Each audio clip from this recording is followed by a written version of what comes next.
Welcome to Beachview, where today's topic includes exciting research on the history of welfare by one of our outstanding political science professors here at Cal State Long Beach. Hi, I'm Bob Maxson, president of Cal State Long Beach, and my guest today is Dr. Charles Noble, professor of political science here at the campus.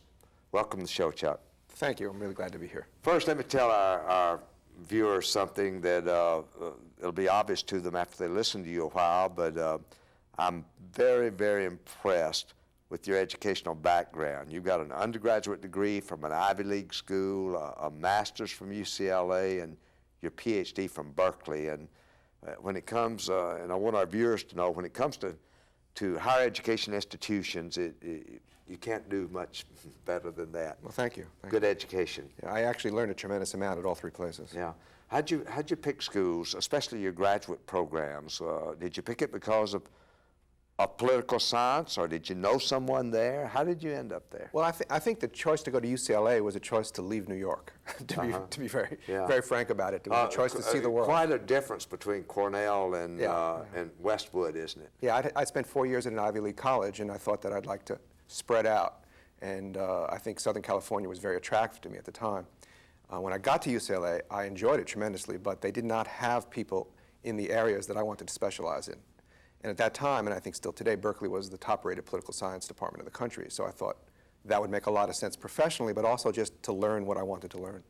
And Berkeley was an exciting place to go to school. I mean, that's hard to deny. So you really did enjoy your college experience, really at all levels. Yeah, I had a tremendously good time, and I was very fortunate to have very good faculty at all three places. Mm-hmm. So I felt like I came out of graduate school really ready to do the work I wanted to do. Were you a political science major undergraduate? Have you always been interested in political science? Yeah, I started out thinking I would be a lawyer. As a matter of fact, when I graduated from college, I applied to and enrolled in a law school and just never went. So I was a political science major because many people thinking they're going to go to law school. That's a common major, undergraduate major. It's it's the equivalent of pre-law. Right. But once I had finished college and thought about the decision, I realized I was really interested in politics, not so much law, and so shifted direction and applied to graduate schools. Have you ever been interested in politics as a politician or just the study of politics? More the study. Everybody in my family is interested in some fashion in politics. I have a younger brother who's actively involved in politics, but I've always been interested in it from a kind of academic, the observer. I'm not so much the political activist, though I have been politically involved in local issues. I get involved in my community. I've done precinct walking. Mm-hmm.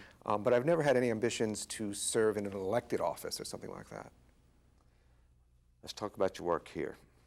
You're director of the graduate programs in political science here at Long Beach State, and what does that mean? Tell our viewers what that is. Well, we have about 50 master's students pursuing a master's degree in political science. They come from all walks of life. They're interested in going all sorts of places. But many of whom will do what you did. They'll go on and get their PhD. A fair number. I think that's not the majority. I would say that's maybe a third will go on to PhD programs.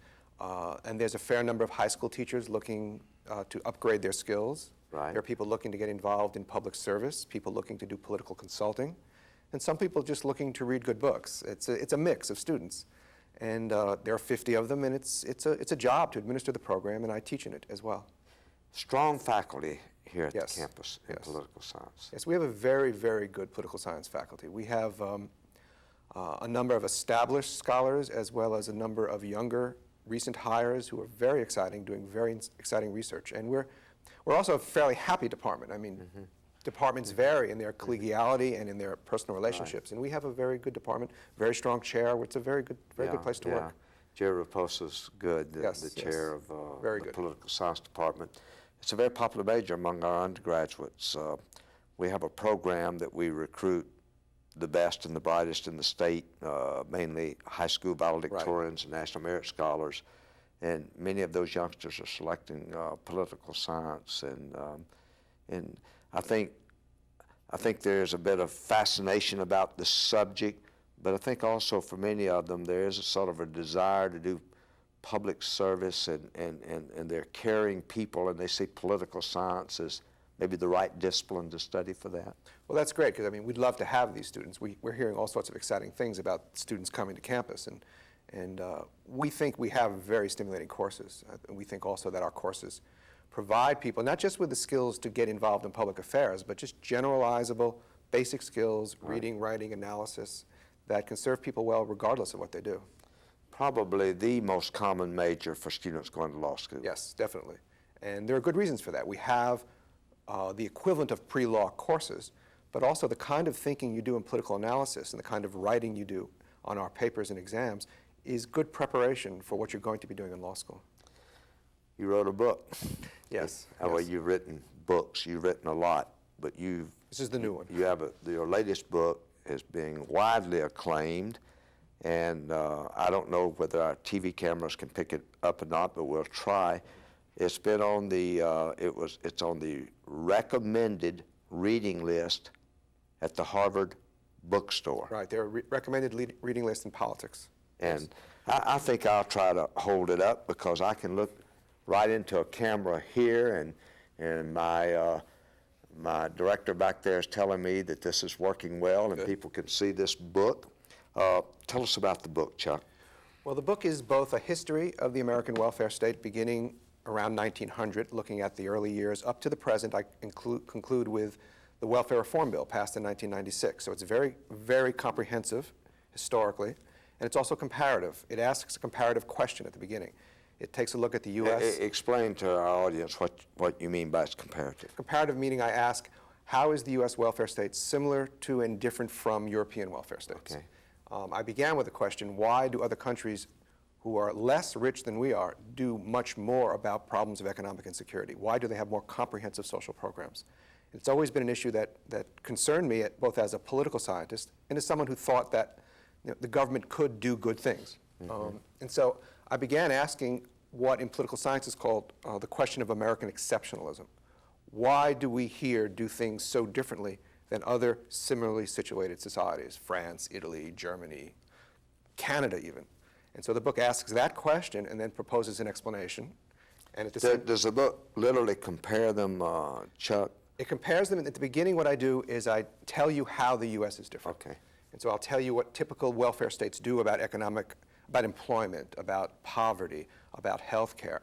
And then I demonstrate how the U.S. is different on many measures, and then ask the question why, and propose, as I said, a historical explanation, and try to grapple with a lot of questions that are of interest to political scientists, and I think also relevant about the relationship of institutions and political forces, race, gender, questions that really engage people today. You know, your book, I don't know whether you planned it this way, but it could not have been more timely. No, I didn't plan it this way. I mean, not just at the federal level, but at the state level. Yeah. It's let's talk about that a bit. What do you in relationship to your book, but also just as a political scientist, what's happening? A grand experiment is happening.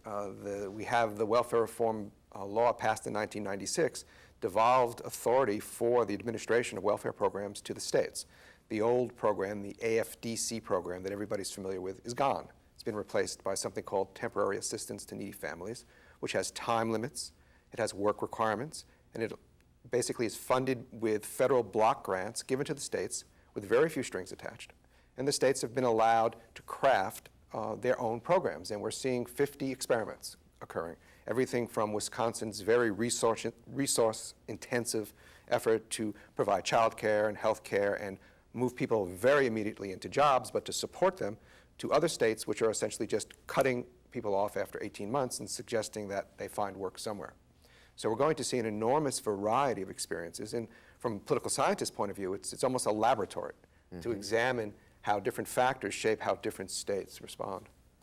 What's going to be the outcome? Is this a model you think that we'll stick with, or do you think it's something, will it be successful?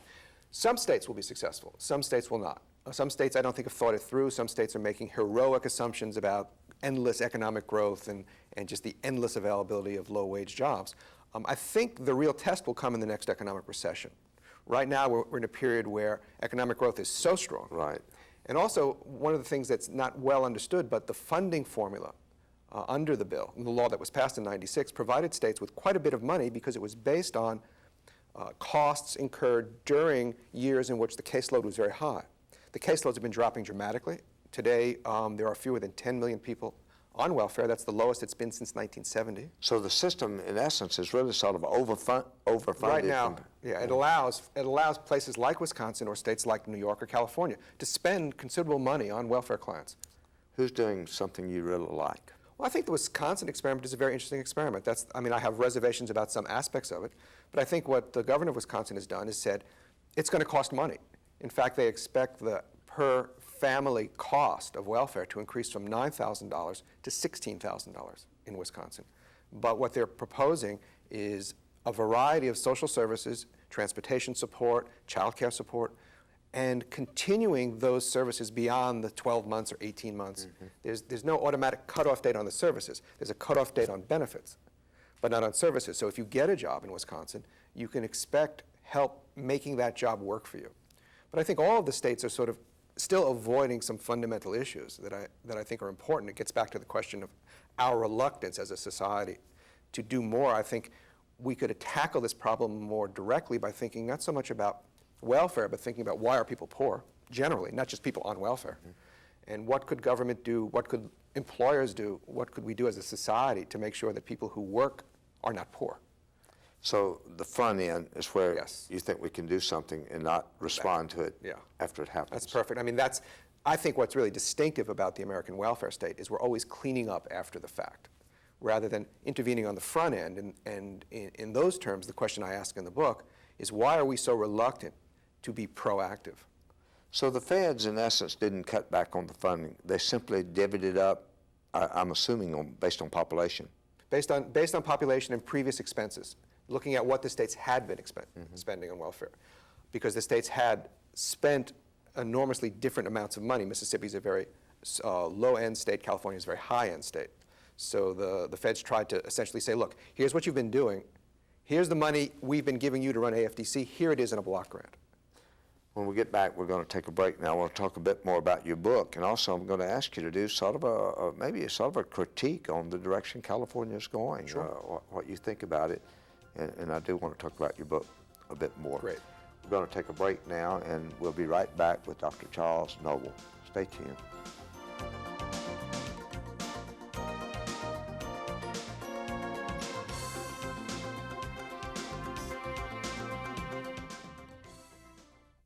Everyone has their own idea of a hero.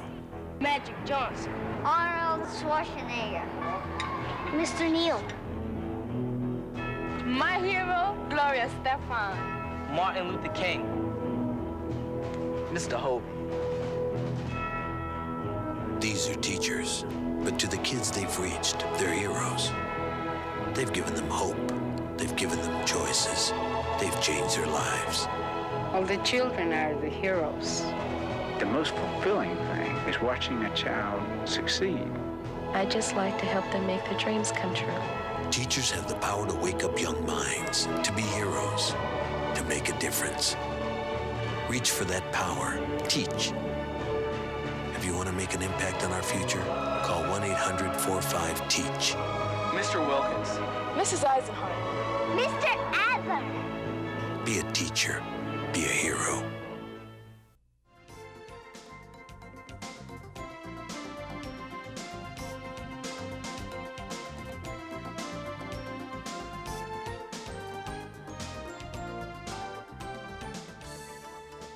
Welcome back to Beachview. I'm Bob Maxson, president of Cal State Long Beach. My guest today is Dr. Charles Noble, professor of political science here at Cal State Long Beach. Charles, welcome back to the program. Thank you. We were talking about the decentralization, the federal decentralization of the welfare system. And you were telling me that the feds have really not cut back on the funding for welfare. They've simply disseminated to the states And what we're going to have is 50 different models, Right. ranging from what you think is maybe maybe one extreme of the continuum, possibly in Wisconsin, and then I'm sure there's some other states on the other. Right. Idaho is a state that is thinking of abolishing welfare. Yeah. So two extremes there.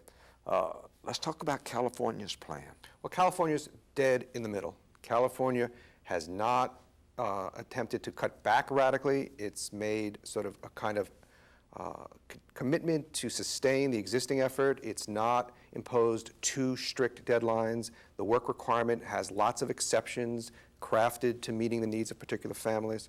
The problem California's had recently, and the problem that's been in the news, is the child support enforcement program is a mess. There's a federal requirement that California have in place a comprehensive statewide program to help collect child support payments, and that program is not working. Why? It's an administrative problem. They were not they contracted out the development of a computerized system to track in all the state's counties, and the provider was never able to put that system together. Every county has its own system, and the systems don't mesh. And the federal government has threatened severe penalties. According to the law, if California is not in compliance with that provision, it could lose all of its federal funding for welfare. Now, the Congress has said they're not going to do that. That would penalize the state unfairly. But it is a problem for the state and for families who depend on those child support payments. So child support, as you see, it's the biggest problem right now in the state plan. I think, and there's one other problem. I think what Wisconsin correctly does is say, when we give support services to families on welfare, we're also going to offer those support services to other poor families in the state who are working. We're not going to draw such a sharp separation between the welfare poor and the non-welfare poor. Which I think what you're thinking is then it's not a disincentive for you to go to work. Exactly. And it's not something that builds up resentment. If you're a working family and you weren't on welfare and you have a minimum wage job and you don't have the child care, you don't have the health insurance, you don't have the transportation support, you look at a family coming off of welfare and you think, why are they getting it? Right. And I think what the state of Wisconsin has said is, well, that's really actually not particularly fair. So what we'll do is we'll offer money to people who qualify if they're in similar situations. And that makes minimum wage jobs living wage jobs, which I think is critical. Is that going to require a lot more resources from the people of Wisconsin than what they get back from the federal government? Right now they have, because the caseload has dropped so substantially, and they have the money based on the older caseload, they have the money to spend. What will happen when the federal money is a 5-year grant, and then Congress has to renegotiate the amounts? If Congress were to sharply cut back, and at the same time, if we were to move into a recession, then Wisconsin couldn't fund that program. Right. And that's what I said. It's a great experiment. Right, right. And now's the time to do it when there are resources. Yeah. And you would put California, of the 50 states, you would put California right in the middle of the pack. Yeah, it's not particularly punitive. It's not particularly proactive. Yeah. It's sort of maintaining the existing system, trying to make that work. Yeah, yeah. Let's talk about the book a bit more. Who's this book designed for? Well, I think it has a fairly wide audience. I wrote it sort of trying to walk a very thin line so that it could be read by undergraduate students. So it could be a textbook or, Yes. one of the textbooks or required reading in a course. Required reading in an upper division course. I don't think it's really for a lower division course, but I've been getting course adoptions in upper division courses on social policy, on industrial societies. It's also a good book for graduate students in political science because it addresses the sort of theoretical and methodological issues that get dealt with at that level. And then I hope to reach people interested in public affairs generally, as well as politicians. Yeah, maybe I was going to say politicians and practitioners who need to know more about the welfare is certainly an evolving field. Right. And the history matters. I think that something we forget, and the U.S. is a very present-minded society, is that you can learn a lot from looking where you've been, and there are historical lessons. And I think looking at that overview, the long sweep, tells you a lot about what can be done in problems in trying to do new things. Tell our viewers a bit about writing a book. How does one write a book? I would bet you that half of the viewers, well, probably not that many, a substantial percent of the people watching this show at one time or the other said, you know, I'd like to write a book, or I'd like to write about my experiences. How does one write a book, Chuck? Well, I think you need to sort of divide between the kind of fiction and a serious nonfiction book. With this sort of book, it's just a tremendous amount of grunt work. I mean, it's a tremendous amount of day-to-day research and writing. Where Nothing too romantic about it much of the time. It's romantic at the very beginning when you have a question in mind and it's yeah, exciting and you're yeah. pursuing it and you're learning all sorts of new stuff. And I think it's exciting at the end when you see it coming together. But the middle, the very long middle, is just a tremendous amount of tying yourself to the desk and endless reading, libraries, archives, and then writing and rewriting. I think the thing that most people don't understand about writing is 90% rewriting. Right. And I don't know, maybe for other people it works differently, but I think there's sort of people have in their mind an image that for writers it just flows from the pen. And having written 2 college textbooks early in my academic career, my first few years out of graduate school, for me it was a yellow pad and a pen, and it was, as you say, write and rewrite, and I didn't find much romantic about it all, except maybe each end of the book. Right. Right. And then having it there. That's yeah. That's exciting. Yeah, that is exciting. There's a very famous quote by Ring Lardner who said, "Sure, writing is easy. All you need to do is sit at your desk and open up a vein." Yes, true. Yeah. So how long did you work on this book? Oh, I think probably all told 6 or 7 years. Yeah. And about 3 or 4 years were research, just straight out. Because it's comparative, because it compares the U.S. to Europe, I had to learn about the welfare systems of about a dozen countries. And then because it's historical, I had to learn about the history of a dozen countries. So it got really overwhelming at times. And there were moments of real deep despair where I thought, this is just simply too big to do. Now, it's my understanding that our viewers have had a chance to see the book on the screen. Of course, I held it up. So here's a book, sort of a medium-sized book, a very scholarly book, 6 or 7 years from the time you thought about this is what I want to do, what I need to do, and from the time you had that book in your hands showing your family with great pride. Yeah, and with several moments of complete crisis of confidence where you ask yourself, what am I doing? And why am I doing this? Right. But I think if you're, as you know, if you feel really committed to scholarship, then it's almost like you can't not do it. You know, and this leads into another issue I want to talk about, the idea of teaching versus research at a university and how you made and why you made the choices you made. But I want our viewers to understand something else, because I think that sometimes for people who do not understand the university, they sort of think of a university as a place where you either teach or you do research. And for most of us, we believe that our best faculty members are those that are engaged in scholarly activities. What a learning experience for your students to be taught by a person who wrote the book, one of the books that they're studying. And what many people don't realize, that if as scholars, as professors, we don't do the scholarly work, if Chuck doesn't do the scholarly work, then all you're doing is telling them something someone else has said. Yeah, I think that's true. But I also think on top of that, what you can do, what as a scholar you can do, is work with them to work through the problems you're interested in. And that's exciting for them. I mean, I taught a seminar for several years during this process on poverty and welfare. And I would just give them the books I was struggling to understand, not the most difficult books, but the books that I thought were appropriate. And we just worked together, like, does this make sense? And I obviously had a different understanding of the material, but it helps to talk out loud about it, but also helps to hear people respond to your ideas. And I always felt that if I couldn't convince them of something I thought to be true, then it maybe wasn't true. I mean, it was a reality check. And I think they pick up on the excitement of a faculty member who's excited about the work. And a nice benefit of often teaching upper division majors where students have committed themselves to political science and to graduate students. We often talk at the university that the university, of the many functions of the university, and for people who hear me at convocation, I always say one of the several missions of the university is to create new knowledge and then to disseminate that knowledge. And of course, you're doing both of them with this book. Let's talk about teaching and research. You obviously had to make some choices when you came out of graduate school. You had to make some choices when you came here. What's your view on this topic? Well, I decided fairly early on that I did not want to be in an environment that was entirely about research. Though I'm very comfortable doing the research, I felt that I like the contact with the students, but I didn't want to be in a small teaching college either, where there was no research going on. And this is an ideal combination of the two, because we have a faculty that does research, but the research does not take over and crowd out the teaching. And what I really wanted was a balance, because I didn't want to simply stay home in my study or in my office with the door closed reading documents, and I didn't want only to be interacting with students. I wanted to do both.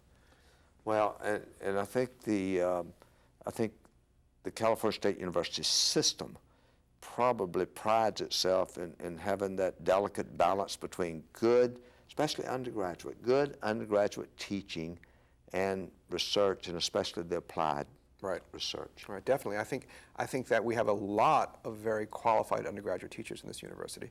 And I think to some extent you learn to teach by teaching. And when research scholars are let out of that responsibility at many high-powered research universities, they don't develop the teaching muscles, the teaching skills. And when they go into the classroom occasionally and teach only a very narrowly specialized topic, they don't necessarily have the ability to communicate. Right.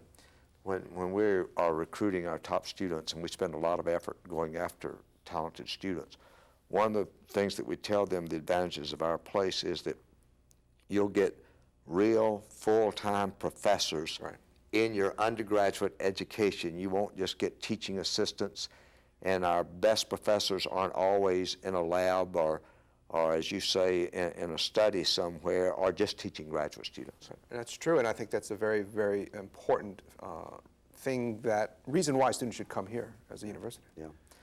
Chuck, I appreciate you being on the show. Well, my pleasure. This has been very interesting, and I think I would suggest that maybe anyone interested in your book that's watching this show, maybe contact the university bookstore.